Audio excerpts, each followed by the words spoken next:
Hello. প্রিয় বিকাশ গ্রাহক, আসসালামু আলাইকুম, শুভ সকাল। ওয়ালাইকুম আসসালাম। কেডা তুমি বাবা? ম্যাম, আমি বিকাশ থেকে রাকিব বলছি। আসলে সরকার থেকে আপনাদের মতো গ্রাহকের জন্য নতুন ভাতার সিস্টেম করেছে। ভাতাটা পেতে হলে আপনার কিছু কাজ করতে হবে। তার আগে একটা কথা বলুন ম্যাম, যে আজকে সারা দিনের মধ্যে আপনার বিকাশে ঠিক কত টাকা লেনদেন হয়েছে? বাবা, আমার 2 মেয়ে তো আমার টাকা দিছে। আমি এখন তুলতে যাব বিকাশে। সেটা আমরা জানি ম্যাম। আপনি যদি ভাতা আবার পেতে চান, আপনার মোবাইলে একটা ওটিপি কোড যাবে ম্যাম। আপনি যদি ওই কোডটা আমাকে একবার দিয়ে দেন, তাহলে এই টাকার কেউ নিতে পারবেন আপনি ছাড়া।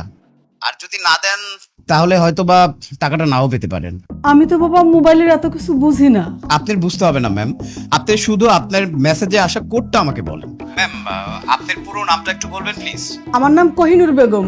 যেই নাম্বার থেকে আপনাকে টাকা সেন্ড করেছিল, সেই নাম্বারটা কি আপনার মনে আছে বা মেসেজে আছে?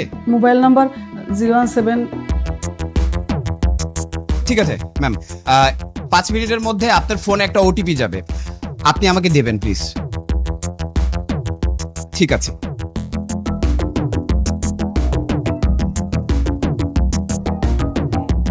জি ম্যাম।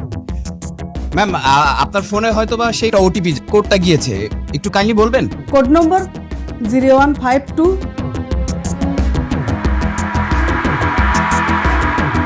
কখন জানতে পারলেন আপনার মোবাইলে টাকা নেই? স্যার, চাষি আমার দোকানে রেগুলার টাকা তুলতে আসে। আজও সে 50,000 টাকা তুলতে আসে। আমি মোবাইল চেক করে দিই স্যার, কোনো টাকা নেই। তারপর চাষির সব কথা আমি শুনলাম, শুই না আমি থানায় গিয়েছি স্যার। তাছাড়া চাষির ছেলেটা অনেক অসুস্থ স্যার, একটা ব্যবস্থা করেন স্যার। চাচির ছেলে অসুস্থ? আপনার ছেলে কি হয়েছে, কোথায় আছে? বাবা, আমার ছেলেটা মেডিকেলে ভর্তি। আপনার ফাইনালি বাবা, আপনি তো আমার ছেলের মতো। আপনি আমার টাকাটা পাওয়ার ব্যবস্থা করেন বাবা, নইলে আমার ছেলেকে বাঁচানো যাবে না বাবা। ঠিক আছে, আপনি ওয়েট করেন প্লিজ, আপনি ওয়েট করেন, আমি দেখছি। আমি একটু ফোন করে নিই, 1 মিনিট। স্যার স্যার অনলাইনে একটা চিট হয়েছে। ওই যে স্যার একই জিনিস, সেটা হচ্ছে যে ওটিপি নাম্বার চায়, তারপর নিয়ে গেছে এক গরিব মানুষ, ওর 50,000 টাকা নিয়ে চলে গেছে। 2টা মেয়ের কাছ থেকে নিয়েছিল, তার কোনো বড় মেয়ে আর ছোট মেয়ের কাছে। স্যার, ওরা ছেলের অপারেশন, এই টাকাটা যদি না পায় সে, তাহলে তো তার অপারেশন হবে না এবং সে মারা যেতে পারে। মানুষ হিসেবে আমাদের দায়িত্ব কর্তব্য আছে।